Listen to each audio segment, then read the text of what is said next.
Hey guys, welcome back to Fantasy Tipped. This is the waiver wire video for week 25 of the fantasy hockey season. Now, if you're watching this video, hopefully it's because you won week 24 and you are off to the next round of your playoffs. If you did, guys, congratulations and keep on fighting to win that fantasy hockey trophy. Now, for most of you guys, or at least it should be for most of you guys, this is your fantasy hockey finals. Give yourself a pat on the back for making it all the way to the fantasy hockey finals. That is an achievement on its own. Obviously, though, your job is not done and you obviously want to win this week. For those of you who it's only the semifinals, consider changing your league settings next year because having the finals in week 26 might be a little anticlimactic when teams start benching stud players to get them rested for the playoffs. So that's something to keep in mind, and that's why I will never ever play fantasy hockey in week 26. That being said, guys, I got a great episode for you guys with some solid ads that you can make to help you win this week. Before we do jump into it though, guys, please drop a like and hit that subscribe button if you haven't already, and consider going down in the description below in this video and subscribing to my Patreon if you want some additional perks like being able to DM with me one-on-one, try to answer all the questions that you have. Let's jump into the week 25 schedule now, guys. And as you can see, on Monday there are 8 games, on Tuesday there are 8 as well. On Wednesday there are 5, Thursday 9, Friday 6, Saturday 11, and Sunday 9. It is an interesting week because the off nights are technically Wednesday and Friday, but there's not a single night that's overly busy. I mean, Saturday with 11 games is the busiest night, and you might still have room in your lineup for somebody on Saturday. Check your schedule right now. As you're watching this video, see what nights you actually have room to add players for, and it might be all of them. Your players might be spread out pretty evenly, and if that's the case, you can add whatever player you want, which is great for a fantasy final because you're not limited by guys who only fit in your lineup, which is absolutely fantastic. It's really limited to whoever makes the best moves and has the best team will win the fantasy finals, which I absolutely love. If you are curious on who has the best off-night schedule, though, it is the Edmonton Oilers, New York Rangers, Arizona Coyotes, and Seattle Kraken, because all 4 of these teams play on both off nights, Wednesday and Friday. But again, off nights may not be overly important this week. Just check your lineup first. The worst team, though, is definitely the Vegas Golden Knights. They only play 2 games this week, which is really unideal since every other team plays at least 3 or 4 games this week. So Vegas having only 2 games, really not ideal. If this is your fantasy finals and you can fit Vegas in your lineup on Tuesday, you can definitely consider dropping them after Tuesday night or even before that if you want to prep for the week and add someone who plays 4 games. Now, jumping into some forward options. Now, Owen Tippett is my number 1 option here. I'm still shocked that he's below 70% roster. The dude's top line, top power play is super elite, plays a lot of minutes and shoots the puck a lot, hits a decent amount. He's definitely a great option heading into your fantasy final. Lucas Raymond has slowed down a tad over the last couple games. He hasn't gotten a point, but before that was on an absolute heater. Still think that he could be a pretty decent option for your fantasy finals. Jake DeBrusk as well is on a heater right now.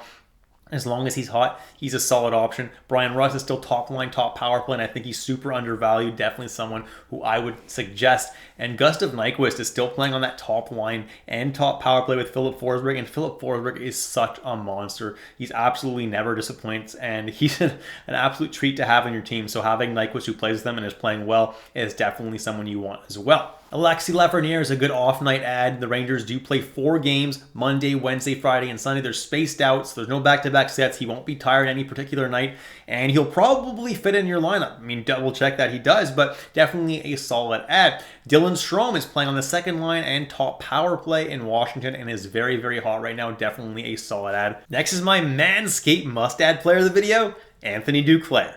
Get 20% off and free shipping with the code word FANTASYTIPPED at manscaped.com. That's 20% off and free shipping at manscaped.com with the code word FANTASYTIPPED. Nothing like a little spring cleaning in your pants. Now, I know what you might be thinking. Why is he listing Anthony Duclair as a Manscaped must-add player now? He's been super hot for a while. Well, the reason for that, guys, because the previous week, Tampa Bay only played a couple games, which was not super ideal. But now, Tampa Bay has a very nice schedule. They play 4 games over the course of this week, Monday, Wednesday, Thursday, and Saturday. And if you can fit Tampa Bay players on all those days, that's going to be a big bonus for you. And Anthony Duclair, let me tell you, is getting some great deployment with Braden Point and Nikita Kucherov on that top line in Tampa Bay. Playing with Kucherov is definitely where you want to be in Tampa Bay, and the dude's been tearing it up ever since he landed in Tampa Bay at the trade deadline. He's someone that you absolutely want. He's not getting PP1, but that doesn't matter. He's still putting up the points, and he's someone that I would absolutely love to have in my lineup for the fantasy finals. Nick Schmaltz is a really solid power play one guy and top line guy in Arizona, and Arizona does have the off nights this week, so that definitely could factor into why you would add Nick Schmaltz specifically. Not to mention, he's been pretty hot as of late. Then Ryan Hartman, been pretty hot as well, playing on the second line with Marcus Johansson and Matt Boldy, as well as sometime on the top power play. I don't think he's currently on the top power play, but that could change at any time. So definitely someone to keep an eye on. And Hartman definitely could help you with Minnesota's 4 games this week. Just make sure he fits in your lineup. Jake Neighbors is a solid one. He's playing on the top line with Robert Thomas. And if you want to be playing anywhere in St. Louis, it's with Robert Thomas. He's also getting top power play time with Robert Thomas, Pavel Buchnevich, Jordan Kyrou. It's a solid deployment, and Jake Neighbors is definitely someone who merits being added right now because he's pretty freaking hot. And you got Jonathan Drouin, or as they call him up here in Quebec, just Joe Drouin, playing on the top line with McKinnon and Rantanen. Pretty good deployment, obviously, in top power play as well. And he's been pretty hot as of late, so it's definitely not a bad idea to be adding him to your team because he's pretty hot right now. Adam Henrique could be a solid add for a week where Edmonton has solid off nights, 4 games, and Adam Henrique is playing on the second line right now with Leon Draisaitl and Warren Foegele. So playing with Draisaitl, he definitely has a lot more value, and definitely someone I don't mind adding to my team for sure. Juraj Slafkovsky's playing on the top line with Suzuki and Caulfield and top power play with those guys and Mike Matheson. It's a great place for him to be, and he has been on a pretty nice point streak. Nobody's noticing. I think it's like 6, 7, maybe 8 games now that he's been on a point streak, which is absolutely fantastic and definitely deserves to be added in more leagues. Montreal also has 4 games this week, so that definitely could factor into adding him over someone that only plays 3. Mikael Granlund is still absolutely killing it in San Jose, playing on the top line and top power play, and he's pretty much the only talented player they have. Obviously, there's some support players like Eklund and Zetterlund that are not bad, but Granlund is really their only stud-esque player, and he's putting up a point pretty much every single night, which is absolutely fantastic and definitely should be added in more leagues. Jumping into some lower-owned options, Jack Roslovic is a pretty good low-owned option for the off nights. New York does play, again, Monday, Wednesday, Friday, and Sunday, of which only technically Wednesday and Friday are off nights, but if you have room on those other nights too, Jack Roslovic could be a really solid add, playing on the top line with Zibanejad and Kreider. Then we got Morgan Frost, who's playing on the top line with Owen Tippett and Travis Konechny. He's also playing on the top power play with those guys, and he's been pretty freaking hot as of late. He's basically been a point per game for like the past 7 or 8 games, so he's definitely looking pretty good right now, and definitely someone you could consider adding in deeper leagues. Connor McMichael is the same kind of thing. He's playing on the top line with Ovechkin and Oshie, and he's been pretty freaking hot as of late. I know he's not getting top power play time, but Ovechkin's really heated up, and Connor McMichael has really helped him out there and getting plenty of assists, so definitely someone I definitely don't mind adding for this week, and Washington's schedule isn't too bad either. Brandon Saad has really heated up as of late, playing on a line with Buchnevich and Kyrou, and he's available in 98% of leagues, so if you're in a super deep league, might as well take a shot on a guy who's on a good line and is pretty hot right now. Definitely don't mind that. And finally, we got Danton Heinen. Dude's insanely hot, but is only 1% rostered and is playing on the top line with David Pastrnak. That's some great deployment right there, and I think that he's an excellent add for deep leagues, considering that he's available in 99% of leagues. Definitely someone I have my eye on right now in a deep league. Jumping into defenseman, guys, Zach Werenski's an absolute stud. Should be owned in way more than 68% of leagues. Top power play guy, gonna put up points, guaranteed. Shane Gostisbehere. He's very streaky, but he seems to still kind of be on a bit of a hot streak. So as long as he is, he's addable. As soon as you see that his points dry up, drop him. He's going to go on a dry spell. He just does that kind of thing. And then there's Thomas Harley, who's not power play 1 in Dallas. He's power play 2, but has still been really solid all year, putting up points, some decent peripherals. Is a guy who I like a lot. Thomas Chabot has been decent as of late since coming back from injuries. Don't mind him. Justin Falk has been very good since coming back from an injury, putting up peripherals, putting up points. Kind of Justin Falk of old, which is what we like to see. Jeremy Lauzon. I told you guys to drop him last week because they announced that he was week to week. And there's not really that much time left in the fantasy season, but out of nowhere, after like not even a week, maybe max a week, he was ready to play. So obviously saying that he was week to week was a freaking lie. But Jeremy Lauzon's definitely a great ad now that he's only 29% owned. He hits a whole lot and definitely provides you a pretty safe floor there. Timothy Liljegren of the Toronto Maple Leafs is playing on top power play in Toronto. When Marner comes back, I'm not sure if he's going to continue to play there, but if he does, he definitely has a lot of value. He's getting plenty of ice time and putting up some nice peripherals actually as well. Pavel Mintyukov of the Anaheim Ducks is playing on top power play over there as well, getting plenty of ice time, putting up points as of late. So if you're in a deep league, he is an option. And then Daniil Miromanov and Declan Chisholm are playing top power play on their respective team. I'm not sure how long Chisholm is going to stay there on the top power play, but Miromanov's not doing too bad. Definitely would prefer him over Chisholm. Chisholm is really the absolute most deepest league ever desperation option if you need a point.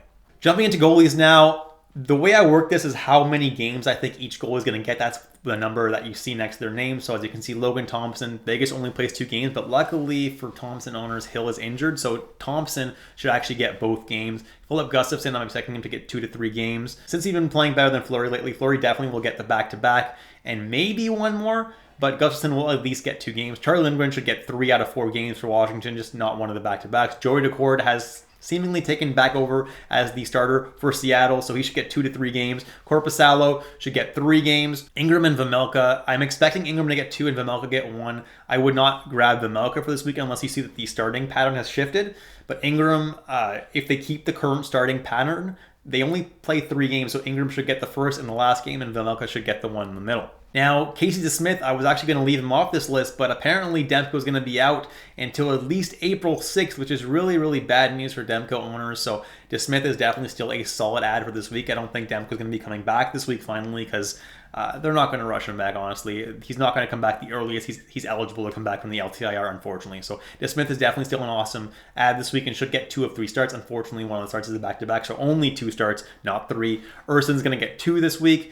One of them is a back-to-back. Lyon should get 2. Reimer should get 1. It could go the other way depending how they play, but there's 3 games for Detroit. It should be split evenly. It's definitely risky picking up a Detroit goalie right now, though. Jake Allen should get 2, and Kakkonen should get 2 in New Jersey. They actually play 2 sets of back-to-backs. It's pretty much guaranteed that both Allen and Kakkonen will get 2 starts unless one of them gets injured. And Peter Mrazek should get 2 out of 3 starts as well in Chicago, and he's been fantastic all year. Anthony Stolarz will get 1 start in Florida. Now, Florida plays Monday and Tuesday, so he'll probably get the spot start on Tuesday against Montreal, and I definitely don't mind adding him just for that game, because any goalie versus Montreal, especially a good one like Stolarz, is a pretty solid spot start. Tam Montembeault should get 2 to 3 starts in Montreal out of 4 games.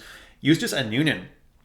Oddly enough, I could actually see him getting 2 starts this week. Annunen has been starting every 3rd game for Colorado, which means that he could get Monday versus Columbus, and it's a weaker team, so they might give him Columbus. But then Colorado also has a back-to-back on Thursday and Friday, so it's possible that he gets a start there as well. I actually almost for sure he's getting a start there. So if he gets Columbus, he's getting 2 games. If he doesn't get Columbus, he's only getting 1 game. But definitely someone who I wouldn't mind speculatively adding if there's really no other goalies available, and he's been really solid. And Mackenzie Blackwood should get 2 to 3 starts for San Jose.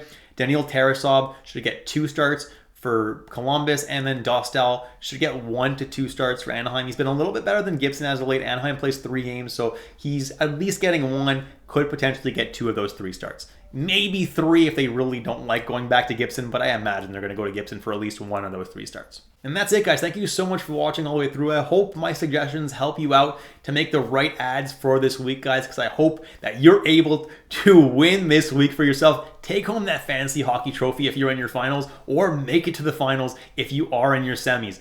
Best of luck, guys, and I will catch you in the next episode of Fantasy Tipped.